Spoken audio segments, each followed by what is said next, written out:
Hello students, मैं आशीष चौधरी आपका स्वागत करता हूं फिर से हमारे इस ऑनलाइन प्लेटफॉर्म पे। और हम लेब असिस्टेंट के अंदर पढ़ रहे थे रसायन विज्ञान। और रसायन विज्ञान के अंदर हमारी पहली यूनिट चल रही थी, वो चल रही थी परमाणु संरचना एवं आवर्त सारणी। ठीक है, तो हमने परमाणु संरचना के बारे में कुछ डिस्कस कर लिया था कि परमाणु के अंदर होता क्या है, परमाणु कैसी संरचना बनाता है। उसमें हमने पढ़ा था सबसे पहले परमाणु के अंदर इलेक्ट्रॉन, प्रोटॉन और न्यूट्रॉन पाए जाते हैं। उसके बाद में हमने डिस्कस किया था कि परमाणु के कुछ मॉडल आए थे, जिसमें हमने प्लम पुडिंग मॉडल जो थॉमसन ने दिया था वो पढ़ा था। उसके बाद में हमने पढ़ा था क्या, हमने पढ़ा था रदरफोर्ड का परमाणु मॉडल। उसके बाद में हमने पढ़ा कि द्रव्यमान और परमाणु संख्या क्या होती है, द्रव्यमान संख्या क्या होती है, परमाणु संख्या क्या होती है, ये हमने डिस्कस कर लिया था। उसके बाद में हमने डिस्कस किया था कि इन परमाणु संख्या और द्रव्यमान संख्या के आधार पे हम किसी तत्व को या किसी परमाणु को कितने भागों में डिवाइड कर सकते हैं। तो वो भी हमने लास्ट क्लास में डिस्कस किया था। क्या किया था कि भाई परमाणु संख्या और द्रव्यमान संख्या है, इनके आधार पे हम किसको, किसी तत्व या परमाणु को तीन पार्ट्स में डिवाइड करते हैं। कौन कौन से तीन भाग हैं? तीन भाग हमने देखे थे। सबसे पहले हमने देखा था समस्थानिक, दूसरा हमने देखा था समभारिक, और तीसरा हमने देखा था, वो देखा था समन्यूट्रॉनिक, है ना। अब समनाहरिक क्या होता है भैया? तो समभारिक क्या होता है? समभारिक में वर्ड आ रहा है भार, और समभार जिस तत्वों का या जिन परमाणुओं का द्रव्यमान संख्या या द्रव्यमान संख्या क्या हो, बराबर हो, या परमाणु भार क्या हो, बराबर हो, वो सारे क्या कहलाते हैं? समभारिक कहलाते हैं। इसका एग्जाम्पल हमने देख लिया था कि कार्बन के 6C जो 13 है, सॉरी 6C 14 है और 7N 14 है, ये दोनों क्या होते हैं? समभारिक होते हैं। ठीक है भैया, ये भी हमें समझ में आ गया था। उसके बाद में हमने कहा था कि भाई समस्थानिक क्या होते हैं। तो समस्थानिक क्या होते हैं? समस्थानिक में वर्ड आ रहा है सम प्लस स्थान। और आधुनिक आवर्त सारणी में स्थान को दिखाने के लिए हम किसका प्रयोग करते हैं? हम भैया परमाणु संख्या का प्रयोग करते हैं। तो जिन परमाणु या तत्वों का स्थान समान हो, या बोले कि परमाणु संख्या बराबर हो लेकिन द्रव्यमान संख्या भिन्न भिन्न, वो सारे के सारे क्या कहलाते हैं? समस्थानिक कहलाते हैं भैया। अब समस्थानिक का एग्जांपल हमने देखा कि कार्बन के तीन समस्थानिक होते हैं, 6C12, 6C13 और 6C14। इसके अंदर परमाणु संख्या समान है लेकिन द्रव्यमान संख्या भिन्न भिन्न है, इसलिए सारे आपस में क्या बन जाते हैं? समस्थानिक बन जाते हैं। ये भी ठीक है भैया। उसके बाद में हमने एक इसके प्रयोग देखे थे कि समस्थानिकों के प्रयोग कैसे होते हैं। तो हमने देखा था कि हाइड्रोजन के तीन क्या होते हैं? समस्थानिक होते हैं। एक होता है प्रोटियम, एक होता है ड्यूटेरियम, एक होता है ट्राइटियम। ठीक है, अब जो ड्यूटेरियम होता है उससे बनने वाले जल को क्या बोलते हैं? हम भारी जल बोलते हैं। ठीक है, D2O फॉर्मूला हमने भारी जल का देखा था। ठीक है भैया, ये भी समझ में आ गया। उसके बाद में हमने देखा था कि कोबाल्ट होता है ना, कोबाल्ट के समस्थानिक का प्रयोग किसमें करते हैं? कोबाल्ट के समस्थानिक का प्रयोग करते हैं कैंसर के उपचार में। किसके उपचार में? ऐसे भी याद नहीं रहे तो कोबाल्ट के अंदर वर्ड आता है CO, और C से स्टार्ट हो रहा है कैंसर, है ना। ऐसे याद रख लोगे, C का इलाज होता है ना। कोबाल्ट से, कोबाल्ट के समस्थानिक का प्रयोग किसमें किया जाता है? कैंसर उपचार में किया जाता है। फिर भैया हमने देखा था कि आयोडीन होता है, उसके समस्थानिक का प्रयोग हम घेंगा रोग या गाइटर रोग के उपचार में करते हैं। या कई बार ये जनरल साइंस के अंदर भी क्वेश्चन पूछ लिया जाता है कि किसकी कमी से घेंगा रोग होता है, तो बता देंगे आयोडीन की कमी से क्या होता है? घेंगा रोग होता है। ठीक है, अगर आप आपके खाने के अंदर नमक की मात्रा कम खा रहे हो तो आपको क्या हो जाएगा? घेंगा, गाइटर या गलगंड रोग हो जाएगा। ठीक है, यहाँ पे स्वेलिंग आ जाती है, और यहाँ पे ग्रंथि होती है थायराइड ग्रंथि, और वो थायरोक्सिन हार्मोन का स्रावण करना क्या कर देती है? बंद कर देती है। ठीक है, तो ये इसके उपचार के लिए किसका प्रयोग किया जाता है? इसका उपचार के लिए हम भैया आयोडीन का प्रयोग करेंगे। किसका प्रयोग करेंगे? आयोडीन के समस्थानिक का प्रयोग करेंगे। और कहाँ प्रयोग होता है? तो एक हमने पढ़ा था कि यूरेनियम का क्या होता है? समस्थानिक होता है, और उस यूरेनियम के समस्थानिक का प्रयोग परमाणु ऊर्जा के रूप में किया जाता है। तो यूरेनियम का समस्थानिक किस में काम आएगा? परमाणु बनाने में, यानी परमाणु भट्टी में काम आता है। तो यूरेनियम के समस्थानिक का प्रयोग परमाणु भट्टी यानी परमाणु रिएक्टर में किया जाता है। ठीक है, ये चीज हमने पढ़ ली थी भैया। ठीक है, फिर हमने पढ़ा था सम न्यूट्रॉनिक। अब सम न्यूट्रॉनिक क्या होता है? तो सम न्यूट्रॉनिक वो होता है जिसमें न्यूट्रॉन की संख्या समान हो। तो ऐसे तत्व या ऐसे परमाणु जिनमें क्या होती है? न्यूट्रॉन की संख्या क्या होती है? समान होती है, सारे के सारे क्या कहलाते हैं? सम न्यूट्रॉनिक कहलाते हैं। अब इसके एग्जाम्पल भी हमने देख लेते हैं। इसके एग्जाम्पल क्या देखे थे? कार्बन का जो 614 वाला क्या है? अप्रूफ है, उसका हमने किससे देखा था? सॉरी, कार्बन का 6C13 वो किससे बनता है? इसके अपने न्यूट्रॉन के नाइट्रोजन के 7N15 से बनता है। दोनों के अंदर न्यूट्रॉन की संख्या क्या होती है? समान होती है। बताओ यहां तक किसी को कोई डाउट था? ये हमारी लास्ट क्लास के अंदर हमने दोनों क्लासों के अंदर डिस्कस किया है। ठीक है, अब हम नेक्स्ट क्लास के अंदर डिस्कस करेंगे कि क्वांटम संख्या क्या होती है। ठीक है, और क्वांटम नंबर क्या होते हैं, क्वांटम संख्याएं कितनी प्रकार की होती हैं। अब ये क्वांटम नंबर क्या भैया, तो इससे पहले आपको मैं एक वर्ड दिखाता हूं, क्वांटम क्या होता है। क्वांटम, आज आप हेडिंग लगाएंगे क्वांटम नंबर।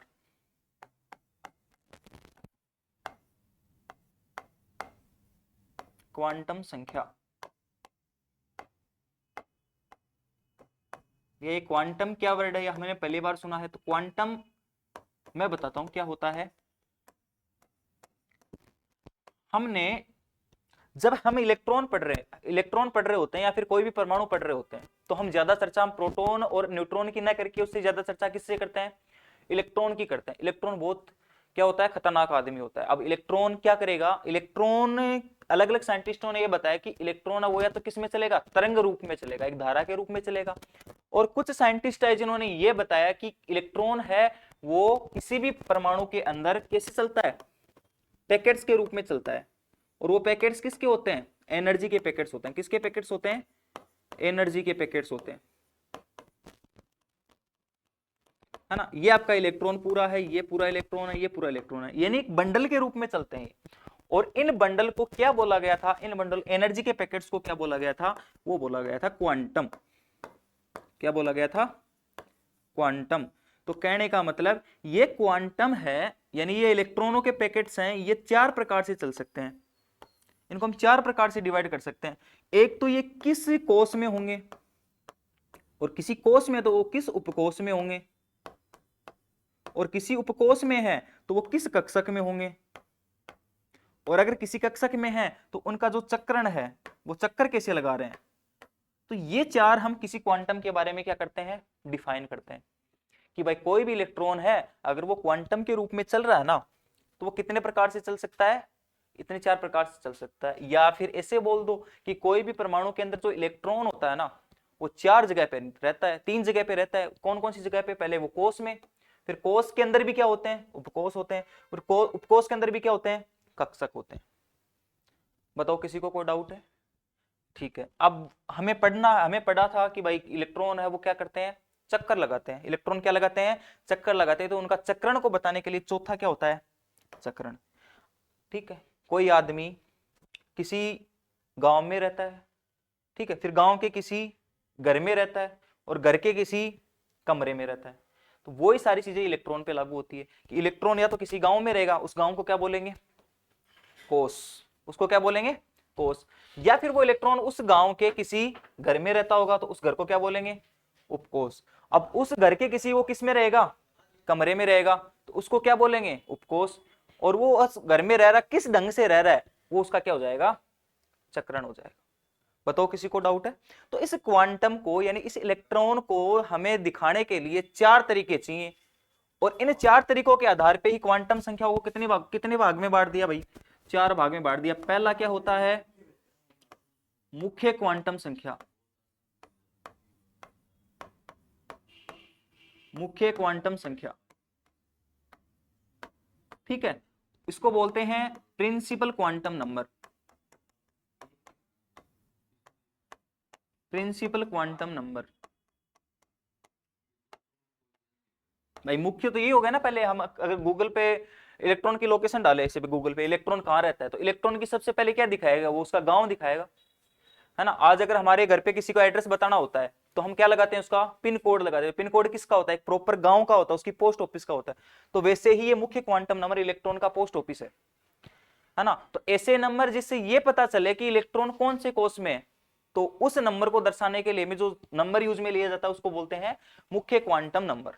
उसको हम क्या बोलते हैं, मुख्य क्वांटम नंबर। समझ में आया? दूसरा होता है आपका azimuthal number. Azimuthal quantum number,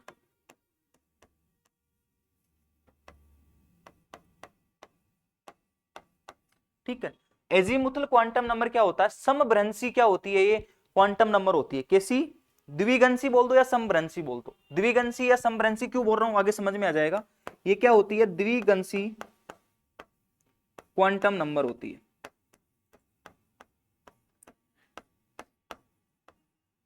ठीक है, तीसरी होती है वो होती है आपकी चुंबकीय क्वांटम नंबर, चुंबकीय क्वांटम संख्या। ये चुंबकीय क्यों बोलते हैं ये भी आगे समझ लेंगे हम। मैग्नेटिक क्वांटम नंबर,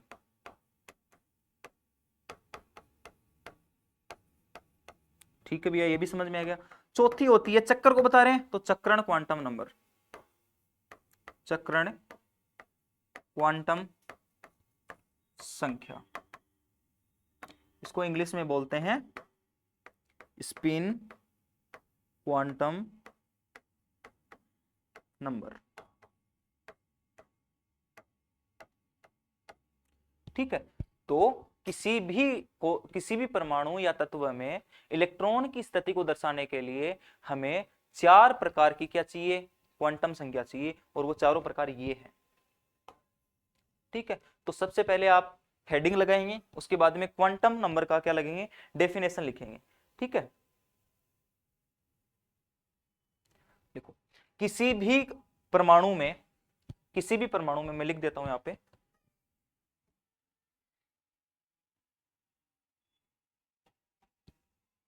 किसी भी परमाणु में उसके आकृति को, उसके अभिविन्यास को किसी तत्व या परमाणु के कक्षकों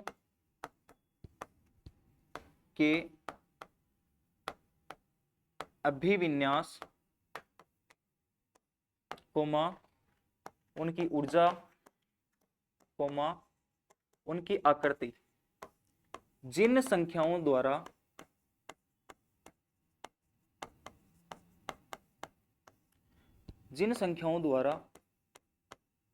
प्रदर्शित की जाती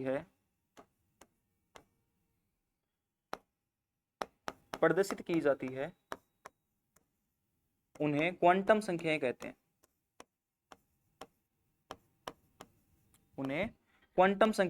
तो क्वांटम संख्याओं की परिभाषा समझ में आ गई। अभिविन्यास का मतलब होता है कॉन्फ़िगरेशन। अब कॉन्फ़िगरेशन का मतलब वो कहां पे स्थित है, वही कॉन्फ़िगरेशन है उसका। ठीक है, तो क्वांटम संख्याएं कहलाती हैं। ठीक है, इंग्लिश मीडियम में अगर हम देखें तो the numbers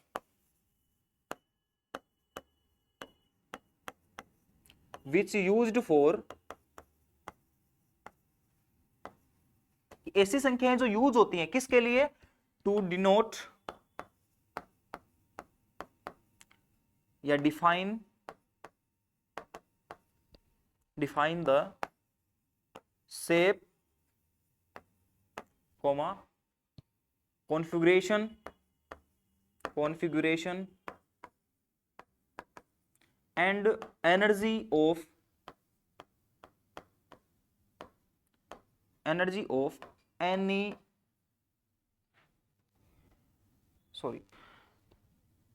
any orbital of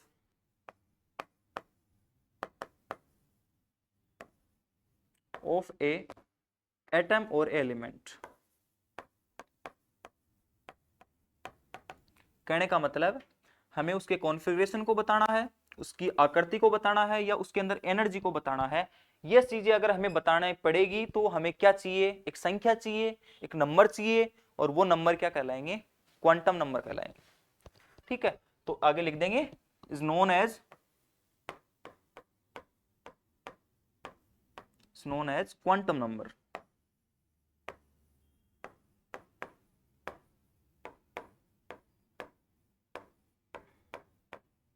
ठीक है, ये क्वांटम नंबर की परिभाषा होगी। फिर आगे लिखेंगे there are 4 types of quantum number.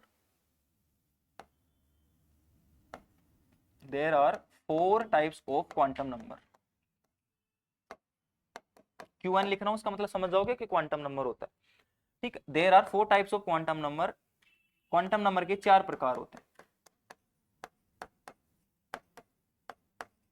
और ये चारों प्रकार आप लिख लेंगे। एक बार इनका नाम लिख लेंगे, उसके बाद में 1 बाय 1 इसके बारे में, सबके बारे में हम डिस्कस करेंगे। ठीक है, फटाफट इसके नाम डिनोट करेंगे अब सारे। ठीक है, तो क्वांटम नंबर क्या होता है भैया? क्वांटम नंबर वही होता है कि अगर किसी कक्षा में इलेक्ट्रॉन को दर्शाना है, या फिर उस कक्षा की हमें ऊर्जा बतानी है, या फिर कुछ भी बताना है उस इलेक्ट्रॉन या उस कक्षा के बारे में, तो हमें नंबर्स की जरूरत पड़ती है, और उन नंबर्स को क्या बोलते हैं?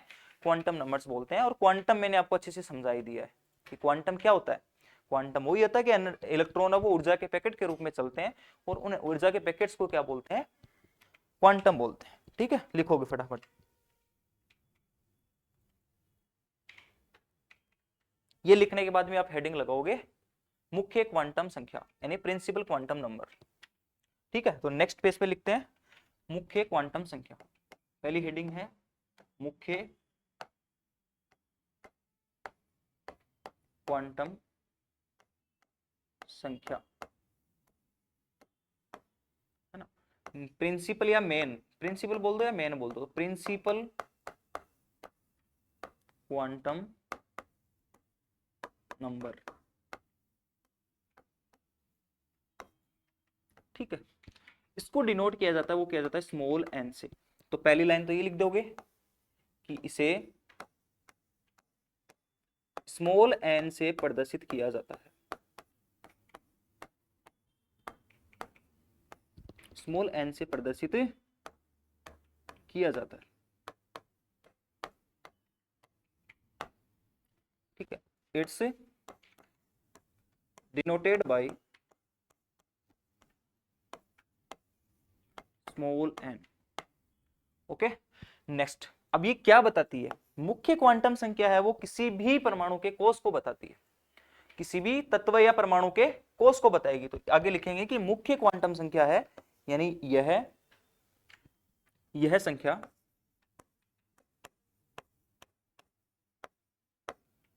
परमाणु या तत्व के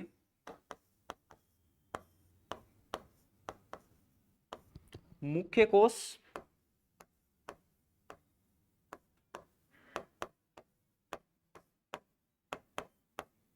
बताती है।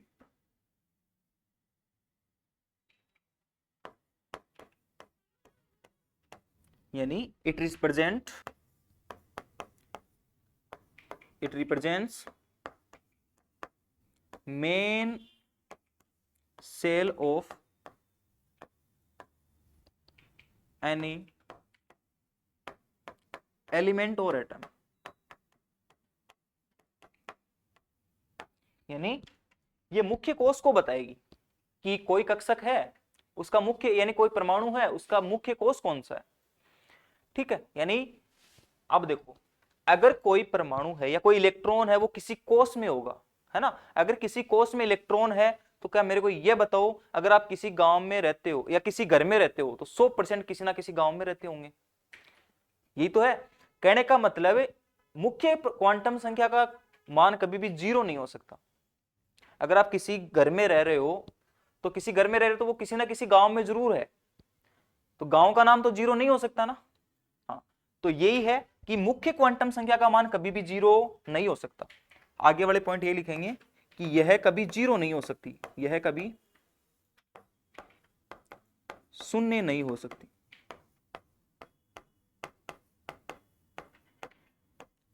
It never be 0।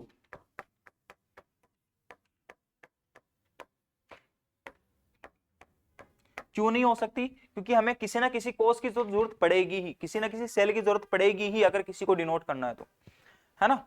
चलो ये सारी चीजें लिखो, उसके बाद में आगे देखते हैं। पहला हमने लिखा इसे एन से प्रदर्शित करते हैं, कॉमन सी बात है। उसके बाद में यह क्या बताती है? मुख्य कोष को बताती है, ये कभी शून्य नहीं हो सकती। अब शून्य क्यों नहीं हो सकती, इसका एक और रीजन है, वो आगे वाली लाइन में लिखोगे। ये शून्य इसलिए नहीं हो सकती क्योंकि ये मुख्य ऊर्जा स्तर को बताती है, यानी किसी भी तत्व की या कक्षक के अंदर उसमें उपस्थित इलेक्ट्रॉन की ऊर्जा को बताएगी। अब बताओ किसी की ऊर्जा 0 हो सकती है क्या? नहीं हो सकती, मुख्य ऊर्जा स्तर को बताती है।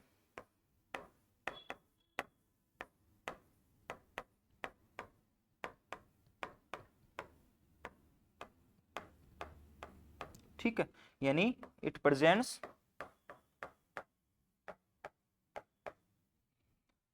Energy level of, sorry main energy level लिखोगे आप, main energy level of electron और ऑर्बिटल।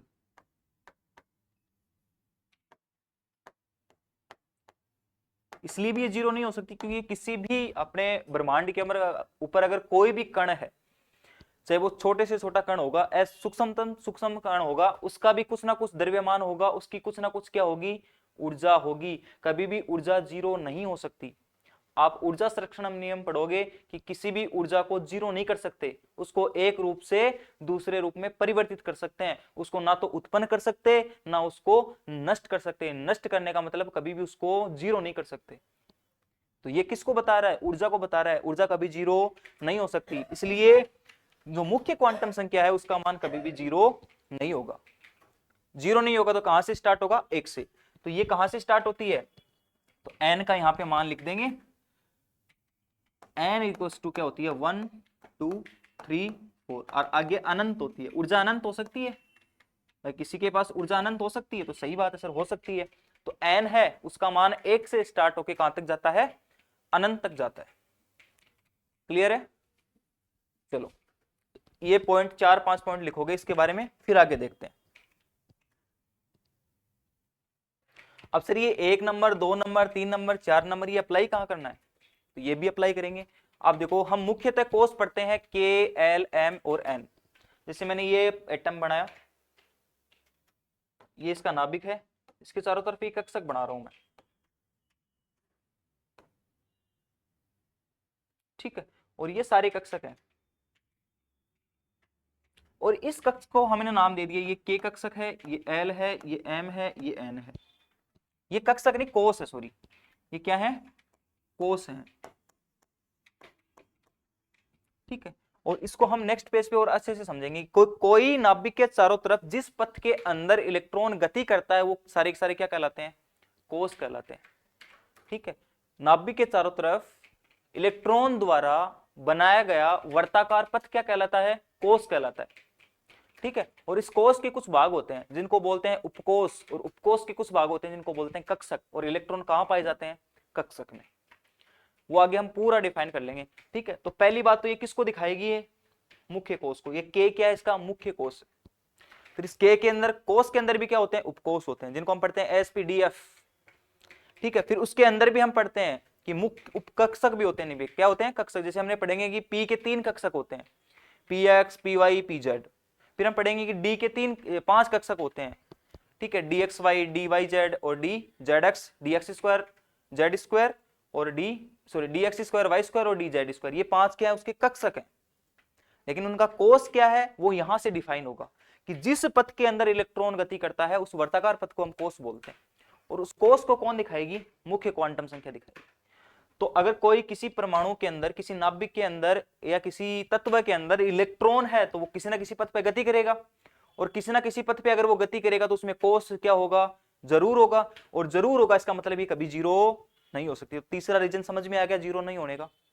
पहला रीजन ये परमाणु के मुख्य कोष को बताती है, ठीक है। दूसरा रीजन कि इसके क्या, ये ऊर्जा का स्तर है तो कभी ऊर्जा जीरो नहीं हो सकती, इसलिए इसका ना मान कभी जीरो नहीं हो सकता। तीसरा रीजन समझ में आ गया कि कोई ना कोई इलेक्ट्रॉन किसी ना किसी पथ पे गति करता है, और उस पथ को ही कौन बताती है, मुख्य क्वांटम संख्या बताती है, इसलिए इसका मान कभी जीरो नहीं होता। हमें किससे स्टार्ट करते हैं, इसको 1 नंबर से स्टार्ट करते हैं और अनंत तक जाती है। तो कितने भी इलेक्ट्रॉन हो सकते हैं किसी परमाणु में, है ना। आज आधुनिक आवर्त सारणी में 118 तत्व खोजे गए हैं। तो 118 तत्व थोड़ी ना है भाई, शुरू में स्टार्ट में खोजा तो 1 खोजा होगा, फिर 2 3 4 ऐसे खोजे होंगे।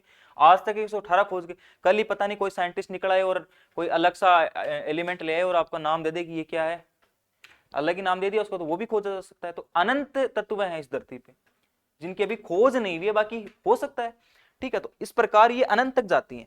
जो मुख्य क्वांटम संख्या है वो 1 से शुरू होकर अनंत तक जाती है, इनका कोई मान फिक्स नहीं होता।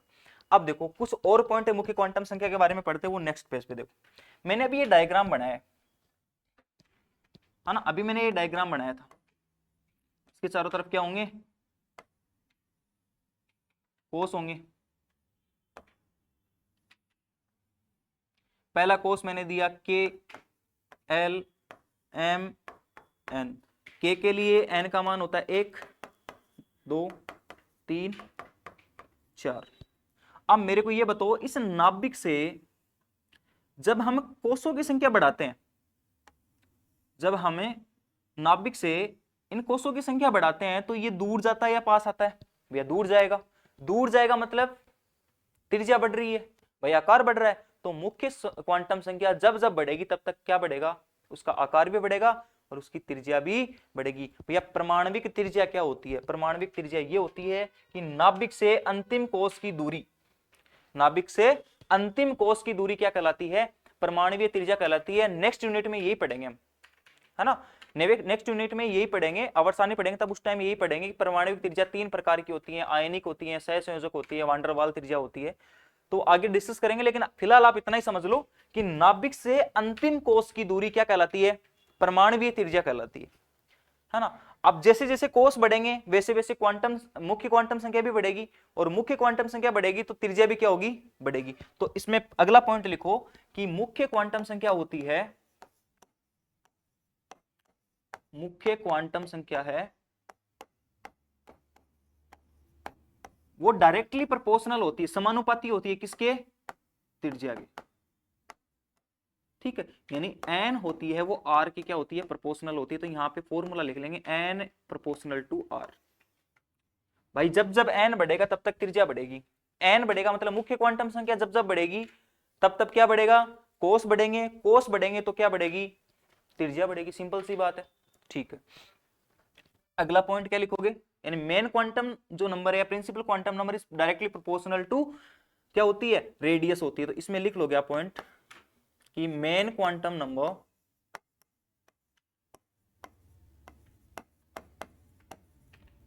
Number is directly proportional to radius. अभी रेडियस किसकी है? परमाणु की, इसलिए इसको क्या बोलते हैं? एटॉमिक रेडियस बोलते हैं। ठीक है,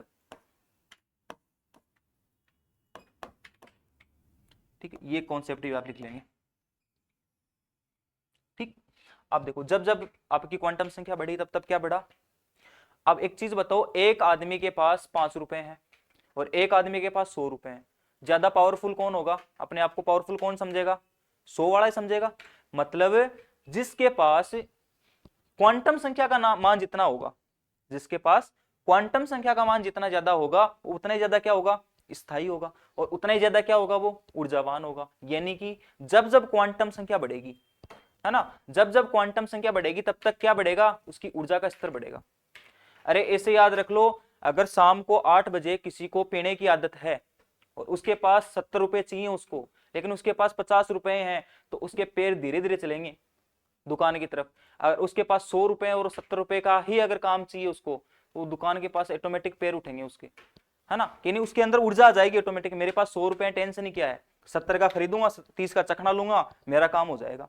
लेकिन जब उसके पास 70 चाहिए है ही 50, तो उसकी एनर्जी क्या हो जाएगी? ऑटोमेटिक डीमोटिवेट हो जाएगा कि यार मेरे को तो 20 किसी और से मांगने पड़ेंगे। तो वही बात यहां पे है, इस जिसकी भी क्वांटम संख्या, मुख्य क्वांटम संख्या का मान ज्यादा होगा उसके पास ऊर्जा क्या होगी? ज्यादा होगी। तो अगला पॉइंट ये लिख देंगे आप, क्या लिखेंगे? कि मुख्य क्वांटम संख्या वो डायरेक्टली प्रोपोर्शनल होती है ऊर्जा के। जो मुख्य क्वांटम संख्या है वो डायरेक्टली प्रोपोर्शनल होती है किसी भी परमाणु की ऊर्जा की। ठीक है, यानी कि जो एन डायरेक्टली प्रोपोर्शनल होती है एनर्जी ई के। समझ में आई कि नहीं ये बात? अब अभी मैंने थोड़ी देर पहले बताया कि भाई जिसके पास 100 रुपए वो जल्दी भागेगा, मतलब उसकी स्पीड क्या होगी? ज्यादा होगी, यानी उसका वेग भी क्या होगा? ज्यादा होगा। तो मुख्य क्वांटम संख्या का मान जितना ज्यादा होगा उसकी वेग भी कितना होगा? उसका उतना ही ज्यादा होगा। यानी कि मुख्य क्वांटम संख्या है वो वेग के भी क्या होती है? समानुपाती होती है ना। इलेक्ट्रॉन के वेग के क्या होती है? समानुपाती होती है। तो अगला पॉइंट ये लिख देंगे कि जो मुख्य क्वांटम संख्या है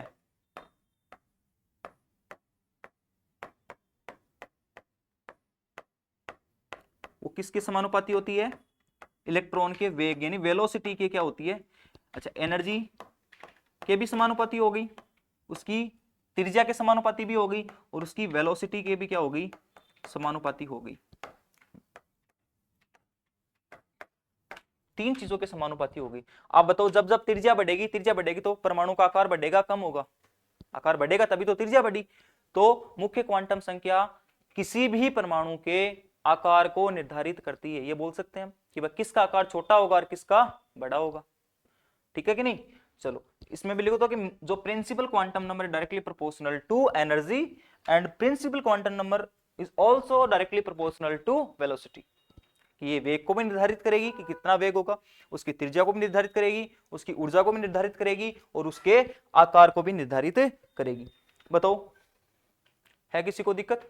चलिए 3 कॉन्सेप्ट हमने यहां से देख लिए, ठीक है। जितनी ज्यादा त्रिज्या उतना बड़ा आकार, तो यहाँ पे आकार भी लिख सकते हो, त्रिज्या के साथ में क्या लिख सकते हो, आकार की भी क्या होती है, समानुपाती होती है। त्रिज्या बढ़ेगी तो आकार बढ़ेगा, आकार बढ़ेगा तभी तो त्रिज्या बढ़ेगी, ठीक। चलो अब देखते हैं कि के कोस होता है ना, ये डायग्राम आप देख लेना, समझ में आ जाएगी, ये आपकी रेडियस होती है। अच्छा भैया ये डायरेक्टली प्रोपोर्शनल क्यों होती है, आपने तो वो अलग ही एग्जांपल दिया था, लेकिन यहां पे भी आप समझ सकते हो। देखो इलेक्ट्रॉन यहां घूम रहा है, एक इलेक्ट्रॉन यहां घूम रहा है, एक इलेक्ट्रॉन यहां घूम रहा है, तीनों बातों को समझना। ये नाभिक है, इसके पास कैसा चार्ज है, धनावेश है, इसके पास कैसा चार्ज है, धनावेश है। और इलेक्ट्रॉन के पास क्या है, ऋणावेश है। इलेक्ट्रॉन के पास क्या है, अब मेरे को ये बताओ इन दोनों के बीच में जो बल लग रहा है वो आकर्षण का बल लग रहा है भाई। पॉजिटिव चार्ज और नेगेटिव चार्ज के बीच में क्या लगता है, अट्रैक्शन होता है भाई। विजातीय आवेशों के बीच में क्या होता है, आकर्षण होता है। तो जब ये नाभिक के पास वाला इलेक्ट्रॉन है, के कोस वाला इलेक्ट्रॉन है, ये ज्यादा बल महसूस करेगा, ये बाहर वाला, मतलब ये बाहर वाला कम महसूस करेगा और अंदर वाला ज्यादा महसूस करेगा। भाई एक तो आप किसी के पास बैठे हो, है ना, किसी के पास बैठे हो, आपके फेस टू फेस ही कोई बैठा है, उससे ज्यादा आकर्षित होगे, या फिर कोई आपके विदेश में बैठा है और आपकी वीडियो कॉल पे बात हो रही है और उससे ज्यादा आकर्षित होगे। तो भैया हम तो फेस टू फेस बैठा, उससे ज्यादा आकर्षित होंगे। तो वही बात है, इस नाभिक के पास में जिस भी कोष में इलेक्ट्रॉन होगा, जब जितना ज्यादा नजदीक होगा उतना ज्यादा क्या होगा, आकर्षण बल होगा। और आकर्षण बल ज्यादा होगा तो उसकी गति कम होगी कि धीरे होगी, कम ही होगी भाई। आकर्षण, इसको घूमने के लिए जोर नहीं आएगा क्या ज्यादा, बिल्कुल ज्यादा जोर आएगा। तो इसकी गति क्या होती है, धीरे। तो जितना पास में कोस होगा, पास में कोस होने का मतलब क्वांटम नंबर कम, क्वांटम नंबर कम, जितना दूर होगा उसका मतलब है क्वांटम नंबर। यही बात है भाई, जितना जिसके पास रहोगे उतना ही उसके कंट्रोल में रहोगे, और जितना दूर रहोगे उससे क्या होगे, फ्री रहोगे। तो फ्री रहोगे तो कोई जोर ही नहीं आएगा, इलेक्ट्रॉन को आराम से घूमेगा, उसके पास कोई फोर्स ही नहीं है इतना जो उसको खींच ले। तो आराम से क्या होगा, मार्केट में घूमेगा, और मार्केट में अच्छे से घूमने का मतलब उसका वेग क्या हो जाएगा, ज्यादा हो जाएगा। तो ये भी समझ गए होगे आप, किसकी जो वेग है वो क्यों ज्यादा होता है, इसीलिए ज्यादा होता है क्योंकि ये क्या होते हैं, फ्री इलेक्ट्रॉन्स होते हैं। जो जितने बड़ा कोस होगा, जितना बड़ा क्या होगा आपका क्वांटम नंबर होगा, उतना ही उसका क्या होगा, ज्यादा वेग होगा। समझ में आ गया होगा कि वेग के प्रोपोर्शनल क्यों होता है, इसलिए होता है क्योंकि उस पे जो अंतराणविक जो बल लगता है वो क्या हो जाएगा, कम हो जाएगा। समझ में आ गई बात। चलो नेक्स्ट देखते हैं अगला, दूसरा जो क्वांटम, अच्छा इसके बारे में लिख लेंगे कि जो के कोस होता है, के कोस के लिए जो मुख्य क्वांटम नंबर है, ये कोस लिख लेंगे इधर, और ये एन, इसके लिए एक होती है, एल कोस के लिए 2 होती है, एम कोस के लिए 3 होती है, एन कोस के लिए 4 होती है। ठीक है, ऐसे चलता रहेगा, जैसे L M N O P Q R जितने भी कोस होंगे उसके हिसाब से वो जो क्वांटम नंबर है वो बढ़ती रहेगी अनंत तक। बताओ इस टॉपिक में, इस मुख्य क्वांटम नंबर में किसी को कोई दिक्कत है? तो मुख्य क्वांटम नंबर क्या बताती है, बस कोस के बारे में बताती है कि इलेक्ट्रॉन कौन से कोस में है। ठीक है, अभी तक ये नहीं पता चला कि कौन से उपकोष में है, वो पता चलेगा हमें द्विगंशी आपकी क्वांटम नंबर से। तो दूसरी हेडिंग आप लगाएंगे द्विगंशी क्वांटम नंबर,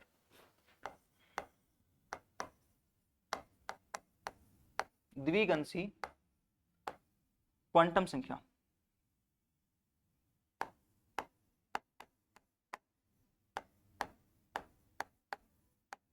इसको इंग्लिश में बोलते हैं azimuthal quantum number.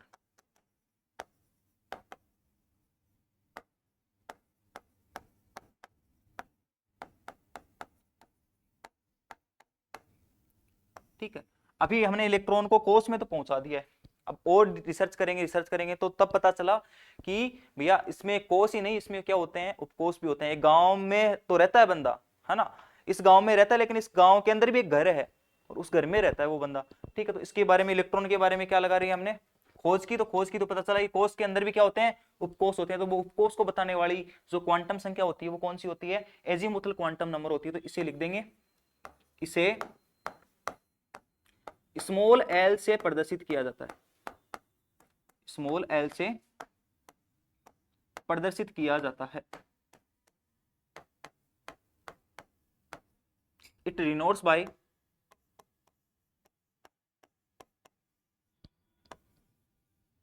It's denoted by small L. ठीक है, एजीमुथल का लास्ट का एल उठा लिया इसने और बता दिया कि ये क्या है, एल एल से इसको प्रदर्शित करेंगे। अच्छा, मुख्य क्वांटम संख्या को किससे प्रदर्शित किया था हमने, एन से, इसको किससे प्रदर्शित करेंगे हम, एल से। समझ में आई बात। अच्छा, ये क्या बताती है, ये बताती है भैया कि इसमें उपकोष कितने होंगे, किसी कोष में उपकोष कितने होंगे, उसकी जानकारी कौन देती है, एजीमुथल क्वांटम। तो अगला पॉइंट लिख लेंगे, यह कोष में उपस्थित उपकोष की जानकारी देती है।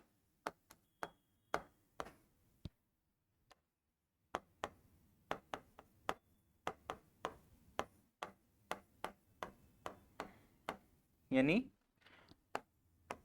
It's represent a subshell in a shell of a element or atom. यानी किसी भी एटम या एलिमेंट की सेल के अंदर कितने सब सेल होंगे उसकी जानकारी कौन देगी, एल देगी, यानी एजीमुथल नंबर देगी। बताओ किसी को डाउट है, नहीं है भैया, ठीक है। अब देखो इसमें स्पेशलाइज कर दिया, इसमें स्पेशलाइज क्या कर दिया कि भाई आप अगर एन कोष के लिए जिसकी क्वांटम संख्या, मुख्य क्वांटम संख्या एन है ना, अगर आपको एन दे दे तो आप एल निकाल सकते हो क्या, बोले निकाल सकते हैं भैया। कैसे निकालोगे, सीधा सा फॉर्मूला दिया कि जो मुख्य सॉरी जो एजीमुथल जो क्वांटम नंबर होती है, यानी एल होता है, एल होता है मुख्य क्वांटम संख्या से एक कम कर दो, क्या आ जाएगी, एल आ जाएगी। ठीक है, और आपको पता है किसी भी कोष के अंदर 4 प्रकार के उपकोष हो सकते हैं, और उपकोष कौन कौन से होते हैं, वो होते हैं एस उपकोष, पी उपकोष, डी उपकोष और एफ उपकोष। ठीक है कि नहीं, चलो तो आगे लिखेंगे, ये इसका फॉर्मूला लिख लेंगे कि एन क्या है, यहाँ पे एन है मुख्य क्वांटम संख्या, मुख्य क्वांटम संख्या यानी प्रिंसिपल क्वांटम नंबर।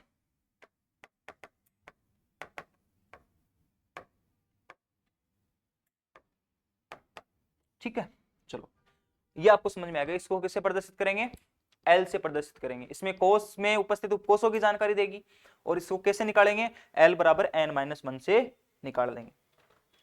ठीक है भाई, चलो आगे देखते हैं उपकोष कौन कौन से होते हैं। देखो, यदि एन बराबर 1 हो तो उपकोष कौन सा होगा, एस, और इसको कैसे निकालेंगे, 0। कैसे निकाले भाई, हमने कैसे निकाला, तो हमने निकाला कि जो एल होती है, सॉरी ऐसे लिखो आप इसको, कि जो अगर एन बराबर 1 है तो कोष तो कौन सा होगा, के होगा, लेकिन उसके अंदर उपकोष कौन सा होगा, उसके अंदर उपकोष होगा वो होगा एस। कौन सा उपकोष होगा, एस, और एस उपकोष के अंदर एल का मान कितना होगा, तो एस उपकोष के लिए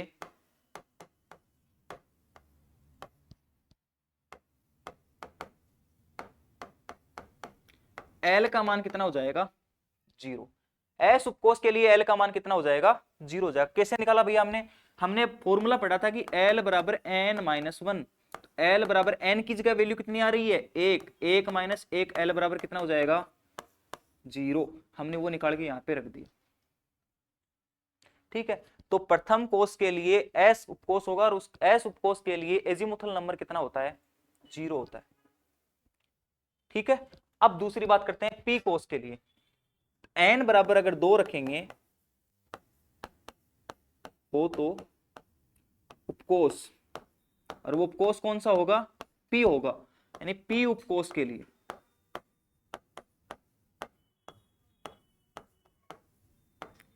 पी उपकोष के लिए हमेशा एल बराबर कितना होगा, 1 होगा। कैसे निकालेंगे भैया, एल बराबर एन माइनस 1 होता है, एल बराबर 2 माइनस 1 यानी एल बराबर 1 निकाल दिया पी के लिए। ठीक है, समझ में आया कि नहीं आया? तीसरा निकालेंगे हम, तीसरा निकालेंगे किसके लिए? n बराबर 3 के लिए। n बराबर 3 हो तो उपकोष, उपकोष होगा d। कैसा उपकोष होगा? यानी d उपकोष के अगर हम निकालेंगे तो d उपकोष के लिए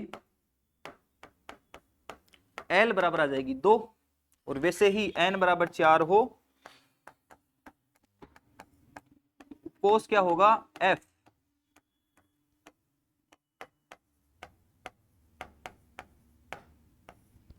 ठीक है, और f उपकोष के लिए l बराबर आ जाएगा 3। ठीक है, यही चार उपकोष होते हैं एस, पी, डी और एफ। एस का मतलब होता है शार्प। ठीक है, हाँ, तो ये चार उपकोष होते हैं। समझ में आया कि नहीं आया? अब देखो, आपको यहां से एक चीज समझ में आएगी। कैसे समझ में आएगी? हमने जब n बराबर 1 लिया तब हमारे पास आया s। तब हमारे पास क्या आया? s। तो जब हम क्या पढ़ते हैं, इलेक्ट्रॉनिक विन्यास पढ़ते हैं, तो हम यही तो लिखते हैं सबसे पहले 1s।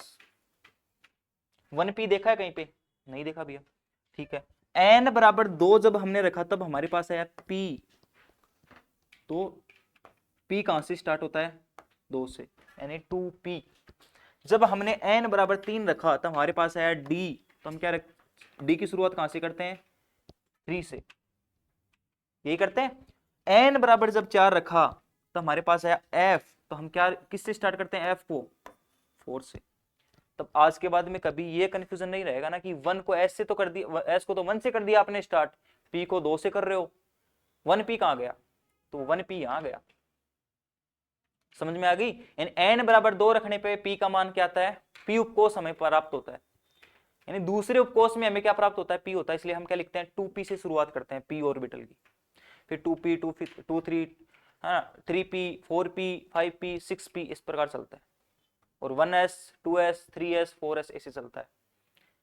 और d को हम स्टार्ट करते हैं 3 से, तो 3d 4d, है ना, ये चलता है। और 4f के अंदर दो ही सीरीज हम पढ़ते हैं, 4f और 5f। तो वो 4f 1s 2s 3s वो यहां से निकलता है। किससे निकलता है? एजीमुथल नंबर से निकलता है, क्योंकि ये एस पी डी एफ क्या है? चार उपकोष हैं। चारों उपकोषों के लिए हमने क्या निकाल लिया? एजीमुथल नंबर निकाल लिया। अच्छा, इसके लिए हम एक सारणी बना देंगे तो आपको ज्यादा ऐसे, जैसे आप रिवीजन के अंदर पढ़ोगे तो आपके लिए इजी हो जाएगी वो चीज। देखो, नोट लगा के लिख दो सीधा सा, एस पी डी, और ये चार आपके उपकोष हैं। और इसके लिए कितना होता है? 0, इसके लिए 1 होता है, इसके लिए 2 होता है, इसके लिए 3 होता है। क्या होता है? ये तो आपके हो गए उपकोष, और ये आप क्या हो गया? एल। ये सारणी आप बना दोगे तो आपको रिवीजन के टाइम पे क्या हो जाएगा? इजी हो जाएगा कि किसके लिए क्या है। और ये आगे भी काम में आएगा, इसको रटना ही पड़ेगा आपको। समझा मैंने दिया है, समझ सकते हो तो समझ लो, रटना है तो रट लो, लेकिन कैसे भी करो ये आपको याद होना चाहिए, क्योंकि इसके बिना हम आगे प्रेडिक्टेबल नहीं पढ़ पाएंगे, इलेक्ट्रॉन विन्यास नहीं पढ़ पाएंगे। ठीक है, आगे हम जैसे हुंड का नियम पढ़ेंगे वो नहीं पढ़ पाएंगे, पावली का अपवर्जन नियम वो नहीं पढ़ पाएंगे। तो इसलिए ये जरूरी है। एस के अंदर एल का मान कितना होगा? 0। पी के लिए कितना होगा? 1। डी के लिए कितना होगा? तो ये हमने क्या देखा कि मुख्य क्वांटम संख्या तो क्या नहीं हो सकती? 0 नहीं हो सकती। लेकिन यहां से क्या बोल सकते हैं? यहां से ये बोल सकते हैं कि जो आपकी एजीमुथल जो नंबर है वो 0 हो सकता है। एजीमुथल क्वांटम संख्या क्या हो सकती है? 0 हो सकती है। बताओ यहां तक किसी को दिक्कत है? एजीमुथल नंबर क्या बताएगी? कोष में उपकोष को बताएगी। उपकोष कितने होते हैं भैया? उपकोष होते हैं 4। कौन कौन से होते हैं? S P D F. S के लिए एजीमुथल क्वांटम नंबर द्विविंशी क्वांटम संख्या का मान कितना होगा? 0। पी के लिए कितना होगा? 1। डी के लिए कितना होगा? 2। और एफ के लिए कितना होगा? 3। समझ में आया कि नहीं आया?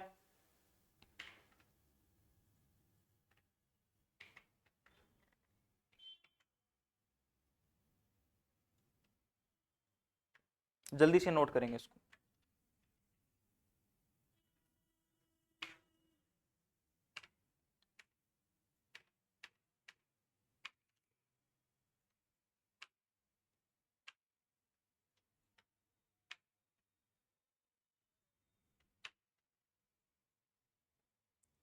ठीक।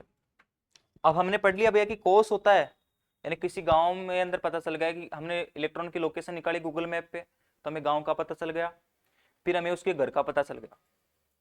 ठीक है, अब घर के कौन से कमरे में रहता है ये भी पता लगाना है, तभी हमारी ये जो एजेंसी चल रही है खुफिया जैसी पूरी हो पाएगी। तो अब इलेक्ट्रॉन की तो खोज कर रहे हैं हम, चलो। तो अगला जो हम कक्षक बताएंगे यानी उसका कमरा, कक्षक किसको बोलते हैं, कमरा। तो तीसरा आप हेडिंग लगाएंगे चुंबकीय क्वांटम संख्या, चुंबकीय क्वांटम संख्या, इसको इंग्लिश में बोलते हैं मैग्नेटिक क्वांटम नंबर।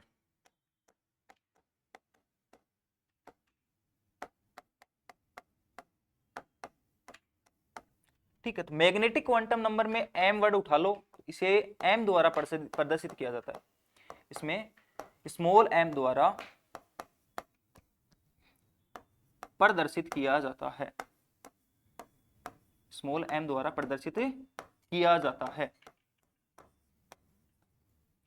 इंग्लिश में लिख देंगे इट डिनोट्स बाय,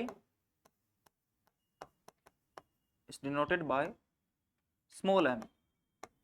ठीक है भैया, अब ये क्या बताएगी, मुख्य क्वांटम संख्या ने कोष बता दिया, एजीमुथल क्वांटम संख्या ने उपकोष बता दिया। अब उपकोष के अंदर कक्षक होते हैं, उसको कौन बता देगी, मुख्य ये सॉरी चुंबकीय क्वांटम संख्या।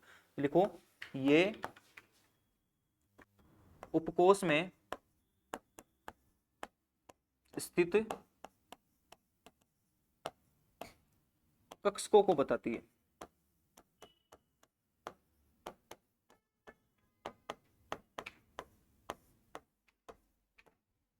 लिख देंगे इट रिप्रेजेंट्स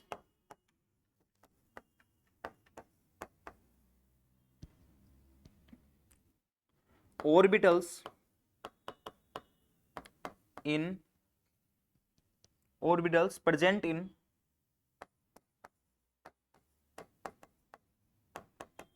सब सेल्स। यानी सेल के अंदर हमने क्या पढ़ लिया, सब सेल, और सब सेल के अंदर आप क्या पढ़ रहे हैं, ऑर्बिटल्स। ऑर्बिट्स बोल दो या ऑर्बिटल्स बोल दो, इसके ऊपर भी दो थ्योरी है, मैं आगे बताऊंगा। एक तो ऑर्बिटल्स की पुरानी थ्योरी जो ओल्ड थ्योरी है, उसके बाद में नई आधुनिक चल रही है मॉडर्न थ्योरी, दोनों थ्योरी आगे पढ़ेंगे हम ऑर्बिटल्स के बारे में। लेकिन फिलहाल इतना याद रख लो कि सेल के अंदर सब सेल होते हैं, सेल और सब सेल के अंदर क्या होते हैं, ऑर्बिटल्स होते हैं ना, उन ऑर्बिटल्स के अंदर क्या होते हैं, इलेक्ट्रॉन होते हैं। ठीक है, तो इलेक्ट्रॉन कहाँ छुपा मिला हमें, ऑर्बिटल्स में। तो आगे लिखोगे कि ये उपकोष में स्थित कक्षकों की संख्या को बताती है। अब देखो इसका मान ये निर्भर करती है आपकी किस पे, सब सेल पे। किस पे निर्भर करती है, सब सेल पे। तो इसका मान +L से -L तक होता है, +L से -L तक होता है। तो it's value is +L to -L। इसको आप ध्यान में रख लेंगे भाई। S है, मान लो कोई इलेक्ट्रॉन है, उसके लिए एजीमुथल नंबर निकालना है, तो अब निकाल दो कि भाई मुख्य क्वांटम संख्या से एक कम कर दो तो क्या जाएगी वो, s ऑर्बिटल के लिए, s ऑर्बिटल के लिए क्या होता है, 0 होता है। तो 0 होगा तो चुंबकीय क्वांटम संख्या भी कितनी हो जाएगी, 0 हो जाएगी। लेकिन जब आप l p के लिए निकालते हो तो p के लिए l का मान कितना होता है, 1 होता है। तो उस p के लिए चुंबकीय क्वांटम संख्या क्या हो जाएगी, +1 और -1। समझ गए मेरी बात को। उसके बाद में अगर आप डी के लिए निकालोगे तो डी के लिए एल का मान होता है 2, तो हो जाएगी -2 -1 फिर +2 +1। समझ में आ गई बात। ये इस प्रकार क्या चलता है, चुंबकीय क्वांटम संख्या का मान चलता है। देखो लिखो इसको फटाफट।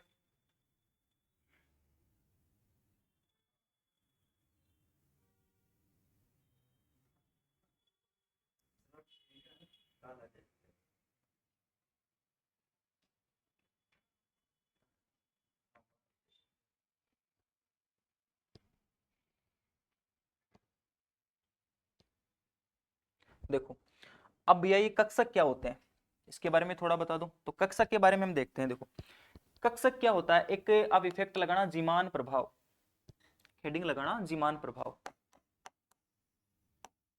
क्या हेडिंग लगाओगे, जीमान प्रभाव। एक साइंटिस्ट था जीमान, उसने एक इफेक्ट देखा, और वो इफेक्ट क्या था? वो ये था कि जब हम किसी परमाणु को, मान लो ये कोई परमाणु है, और इस परमाणु को हम अगर किसी मैग्नेटिक फील्ड के अंदर रखते हैं, और मैग्नेटिक फील्ड भी कैसा होना चाहिए आपका? परबल होना चाहिए। यानी इसको अगर हम स्ट्रॉन्ग मैग्नेटिक फील्ड में रखते हैं,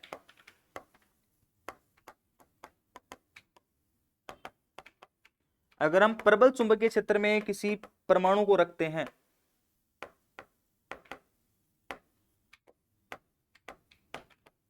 ठीक है, तो हमें एक स्पेक्ट्रम दिखाई देता है। और वो स्पेक्ट्रम कैसा दिखाई देगा? वो एक पतली महीन रेखाओं के रूप में दिखाई देगा, और वो रेखाएं कैसी होंगी? सरल रेखाएं होंगी। ठीक है, तो ये महीन जो सरल रेखाएं हैं,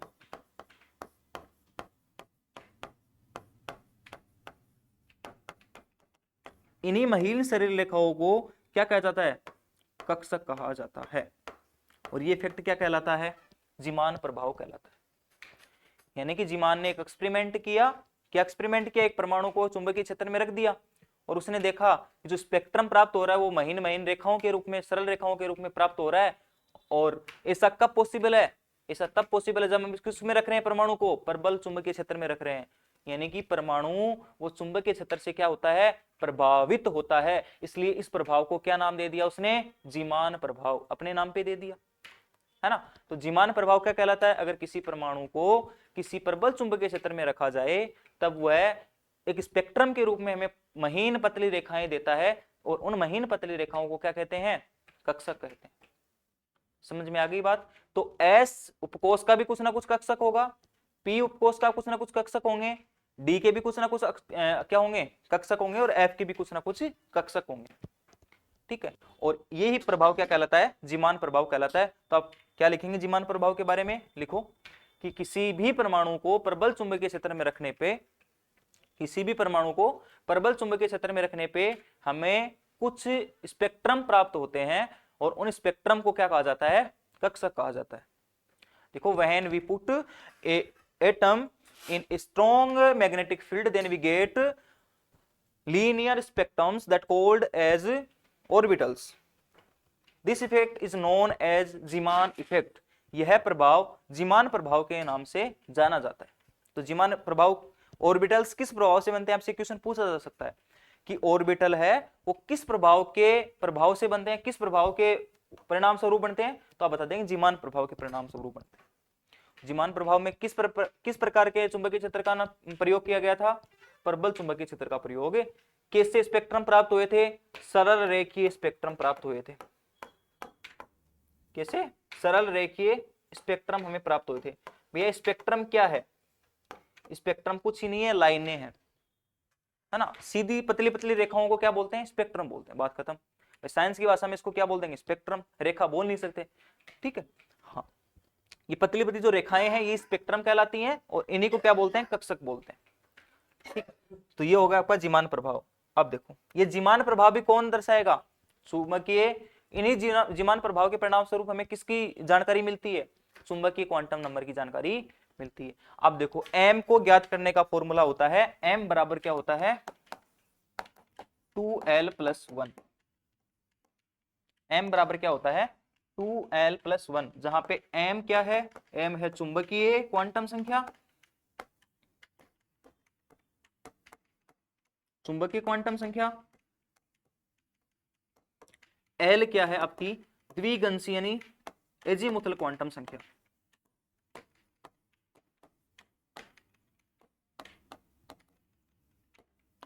ठीक है भैया, अगर l का मान 0 हो, l का मान 0 हो तो उपकोष कौन सा होगा? s। तो इसके लिए m का मान कितना हो जाएगा? 2 × 0+1, यानी कि कितना होगा? 1। यानी s के अंदर कितने कक्षक होंगे? 1 कक्षक होगा। वैसे ही अगर l बराबर 1 रखें तो कौन सा ऑर्बिटल आएगा? सॉरी, कौन सा सब सेल आएगा? p आएगा, उपकोष p आएगा। और p के लिए m का मान कितना हो जाएगा? 2 × 1+1, यानी कि कितना आ जाएगा? 3। यानी p के अंदर कितने कक्षक होते हैं? 3 होते हैं। निकाल लोगे कैसे होते हैं? फिर बात करते हैं d के लिए। तो d के लिए l का मान कितना होता है? 2। d के लिए क्या होता है? 2 होता है, एजीमुथल नंबर। तो इसके लिए अब अगर हम m निकालने की कोशिश करें तो क्या होगा? 2 × 2 प्लस का 1, यानी कि 2 इंटू 2 क्या हो गया 4, 4 प्लस 1 क्या हो गया 5। तो डी के अंदर कितने कक्षक होते हैं 5 होते हैं। ठीक है, उसके बाद में एल की वैल्यू अगर हम 3 रखें तो क्या आ जाता है अपने पास एफ उपकोष आ जाता है।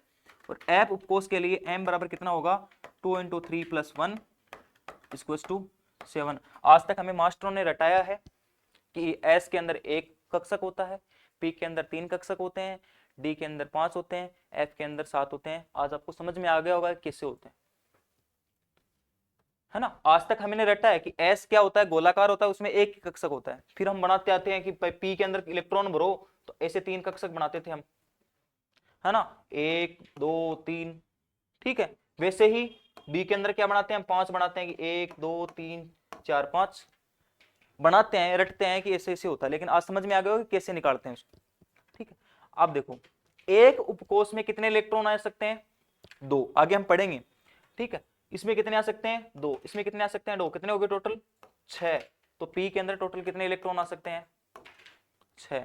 तो इलेक्ट्रॉनिक विन्यास में हमने 2p6 तक ही पढ़ा है, p6 तक ही तो पढ़ा है, आगे थोड़ी ना पढ़ा कि किसी पी ऑर्बिटल में 7 इलेक्ट्रॉन भर दिए हो किसी ने, है ना। और भर दिया तो मेरे को बताओ, दिल्ली तक बात पहुंचाएंगे, मोदी जी से आपको अवार्ड दिलाने की जरूर कोशिश करेंगे, है ना, नोबेल प्राइज भी मिल सकता है आपको। तो पी में कितने होते हैं 6 होते हैं। वो क्यों होते हैं, पॉसिबिलिटी यहीं से निकलती है क्योंकि उसके अंदर कितने कक्षक होते हैं 3, और एक कक्षक में 2 ही इलेक्ट्रॉन आ सकते हैं, एक कक्षक में 2 ही इलेक्ट्रॉन आ सकते हैं। इसलिए पी में टोटल इलेक्ट्रॉन कितने भरे जाएंगे 6। ये आपके इलेक्ट्रॉनिक विन्यास में काम आएगा। डी में कितने होते हैं 5, 2 यहां पर 2, 2 यहां पर 2, 2 यहां 2 यहां, डी में कितने भरे जाते हैं 10। एस का कक्षक कितना होता है 1, 1 में कितने भर सकते हैं 2, तो इसलिए एस में कितने होते हैं, आपने 1s2 2s2 इतना ही पढ़ा होगा, 1s1 1s2, फिर आएगा 2s1 2s2। एस में 2 से ज्यादा इलेक्ट्रॉन तो नहीं भरे किसी ने आज तक, तो वो ऐसे भरे जाते हैं। ठीक है, हाँ। अब देखो यहां से आप इलेक्ट्रॉनों की संख्या निकाल सकते हो कि एस में कितने इलेक्ट्रॉन होंगे। तो यहाँ पे एक फॉर्मूला और लिख दोगे जिससे आपको याद रहे, साइड में कहीं पे भी लिख दो नोट लगा के कि किसी कक्षक में इलेक्ट्रॉन की संख्या, कक्षकों में इलेक्ट्रॉन की संख्या। अब समझ में आ गया ना कि भाई कोई इलेक्ट्रॉन था, इतने देर हमें पता चल रहा था कि इस गांव में रहता है और उस गांव का नाम था कोस। फिर हमें पता चला कि इस घर में रहता है, उस घर का नाम पता चला हमें उपकोष। फिर हमें पता चला कि इस कमरे में रह रहा है, तब पता चला कि ये क्या है, अकेला तो नहीं रह रहा इलेक्ट्रॉन, क्या रह रहे हैं जोड़े में रह रहा है। मतलब एक कक्षक में कितने इलेक्ट्रॉन 2 इलेक्ट्रॉन आ गए। ठीक है, तो कक्षकों में इलेक्ट्रॉनों की संख्या कितनी हो जाएगी, ऑर्बिटल्स की बात कर रहा हूं मैं, इसकी बात कर रहा हूं ऑर्बिटल्स की बात कर रहा हूं। तो एक कक्षक में 2 इलेक्ट्रॉन हो सकते हैं। तो एक कक्षक में कितने इलेक्ट्रॉन हो सकते हैं, ओनली मैक्सिमम कितने हो सकते हैं, एक कक्षक में अधिकतम 2 इलेक्ट्रॉन हो सकते हैं।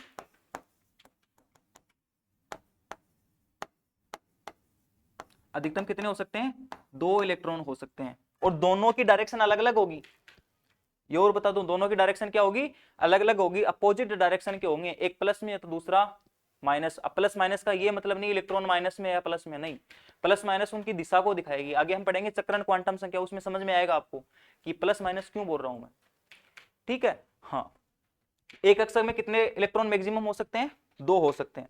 इसलिए हम क्या बोलेंगे कि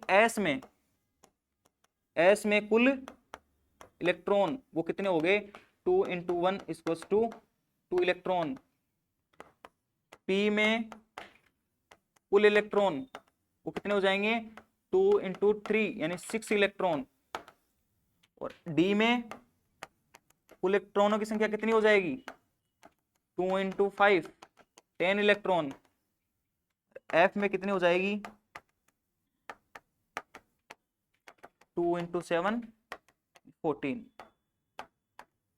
समझ में आ रही बात, यानी हमने किया क्या है, m को 2 से मल्टीप्लाई कर दिया, इलेक्ट्रॉनों की संख्या आ गई।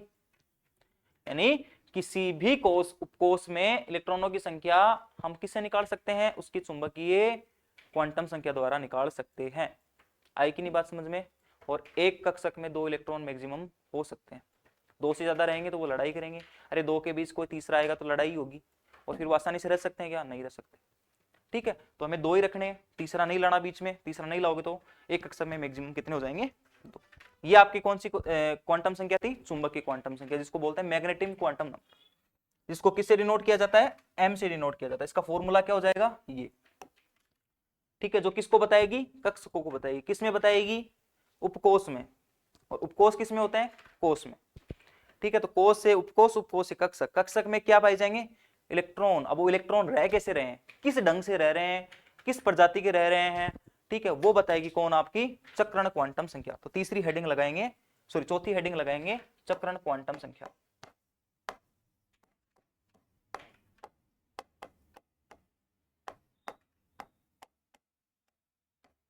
इसको बोलते हैं स्पिन क्वांटम नंबर।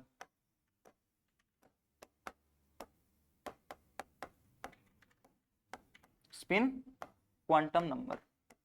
अच्छा, स्पिन का पहला वर्ड आ रहा है एस, तो इसीलिए इसको किससे प्रदर्शित किया जाता है, स्मॉल एस से। तो लिख दो, इसे स्मॉल एस से प्रदर्शित किया जाता है, स्मॉल एस से प्रदर्शित किया जाता है। अब इसका मान फिक्स होता है, लिख दो, इस डिनोटेड बाय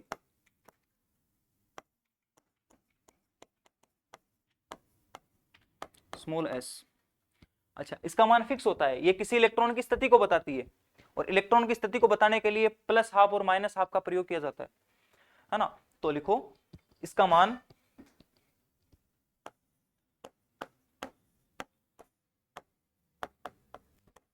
1/2 होता है। इसका मान, इट्स वैल्यू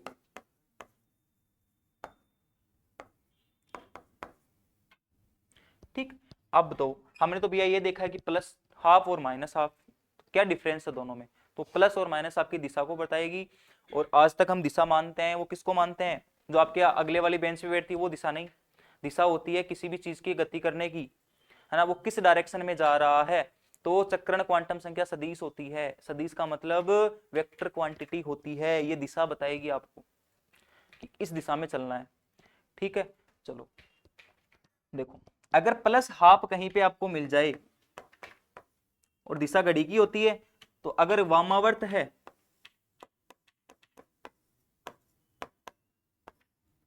ठीक है, तो प्लस हाफ, और क्या है आपका दक्षिणावर्त है,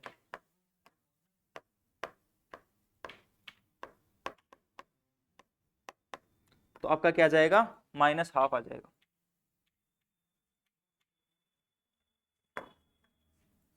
तो ये क्या बताती है, प्लस और माइनस दिशा बताते हैं, क्लॉकवाइज एंड एंटी क्लॉकवाइज। अगर क्लॉकवाइज है तो क्या जाएगा, प्लस हाफ, अगर एंटी क्लॉकवाइज है तो क्या जाएगा, माइनस हाफ। और किसी भी कक्षक में आप जब हुंड का नियम पढ़ोगे तब आपको समझ में आएगा कि किसी भी कक्षक में इलेक्ट्रॉन भरेंगे तो दोनों दिशाओं में भरेंगे, है ना। कौन सी दिशा में, प्लस दिशा में भी भरेंगे और माइनस, क्लॉकवाइज भी भरे जाएंगे और एंटी क्लॉकवाइज में। और चक्रण का मतलब है दोनों इलेक्ट्रॉन विपरीत दिशा में चक्कर करेंगे, एक अगर दक्षिणावर्त कर रहा है तो दूसरा वामावर्त करेगा, दोनों सेम डायरेक्शन में कभी भी मत भर देना इलेक्ट्रॉन को किसी भी कक्षक में। तो हमें पता चल गया कि किस ढंग से रहते हैं, तो ढंग से तो रहते हैं, इनका मान भी हाफ होता है, और ढंग क्या हो गया इनका, दोनों अपोजिट डायरेक्शन में रहेंगे, दोनों ऐसे चक्कर लगाते रहेंगे। और इन चक्कर से क्या पता चला हमें, ये चक्कर दो दिशा में लगा सकते हैं, एक वामावर्त एक दक्षिणावर्त, एक क्लॉकवाइज एक एंटी क्लॉकवाइज। एंटी क्लॉकवाइज में माइनस हाफ ले लेना। और वैसे अगर वैल्यू पूछे, अगर एग्जामिनर आपसे गलती करवाने की कोशिश कर सकता है, अगर आपको डायरेक्ट पूछे कि स्पिन क्वांटम नंबर का मान बताओ, तो आपको हमेशा पॉजिटिव ही बताना है, हमेशा प्लस ही बताना है। अगर आपको दिशा सहित पूछ ले कि वामावर्त क्वांटम चक्रण क्वांटम संख्या का मान बताओ, तो क्या बताना है, प्लस हाफ। और दक्षिणावर्त पूछ ले तब क्या बताना है, माइनस हाफ। और ये कक्षक में एक इलेक्ट्रॉन ये क्या कर रहा है, क्लॉकवाइज डायरेक्शन में, एक क्या है, एंटी क्लॉकवाइज डायरेक्शन में। ये प्लस हाफ और ये प्लस, ये माइनस हाफ। ठीक है, एक दोनों को क्रॉस करेंगे तो टोटल क्या बन जाएगा, उदासीन। क्या बन जाएगा, अरे प्लस माइनस क्या हो जाएंगे, जीरो। इसलिए कोई भी कक्षक क्या होता है, उदासीन होता है। किसी भी कक्षक का कोई चार्ज नहीं होता, बस उसमें इलेक्ट्रॉन भरे जा सकते हैं। इसलिए पूरा परमाणु क्या होता है, उदासीन होता है। पूरा परमाणु क्या होता है, उदासीन होता है। ठीक है, तो ये हमारी चारों क्वांटम संख्याएं थी, है ना। चारों क्वांटम संख्या आपको समझ में आ गई होंगी कि कैसे क्वांटम संख्याएं होती हैं। चक्रण क्वांटम संख्या क्या होती है, ठीक है। उसके पहले हमने पढ़ा था क्या, मुख्य क्वांटम संख्या कौन सी होती है, एजीमुथल क्वांटम संख्या कौन सी होती है, उसके बाद में मैग्नेटिक क्वांटम संख्या कैसी होती है, और लास्ट में आपकी चक्रण क्वांटम संख्याएं कैसी होती है। अब नेक्स्ट क्लास के अंदर हम पढ़ेंगे कि ये जो कक्षक होते हैं, सर आपने बताया कि एस के एक कक्षक होता है, पी का क्या होता है 3 कक्षक होते हैं, डी के 5 कक्षक होते हैं, एफ के 7 कक्षक होते हैं, कैसे होते हैं ये, इनके बारे में हम डिस्कस करेंगे। कक्षकों की आकृति देखेंगे कि कक्षक कैसी आकृति के होते हैं, एस कैसा होता है, पी कैसा होता है, डी कैसे होता है और एफ कैसे होता है ना। तो ये हम नेक्स्ट क्लास के अंदर डिस्कस करेंगे। उसके बाद हम स्टार्ट करेंगे नेक्स्ट क्लास में आपकी आवर्त सारणी के बारे में, है ना, जो आपका पहली यूनिट का लास्ट टॉपिक होगा। और पहली यूनिट यही थी आवर्त सारणी और परमाणु संरचना। तो अभी तक परमाणु संरचना चल रही है, उसके बाद में आवर्त सारणी को पढ़ेंगे, तब हमारी पहली यूनिट क्या हो जाएगी, कंप्लीट हो जाएगी। आपके सिलेबस में 10 यूनिट दे रखी हैं, ऐसे ही हम फटाफट 10 यूनिटों को कवर कर लेंगे इसी एनर्जी के साथ और इसी प्रकार की आपके डिस्क्रिप्शन के साथ, ठीक है। तो मिलते हैं नेक्स्ट क्लास में, तब तक के लिए थैंक यू।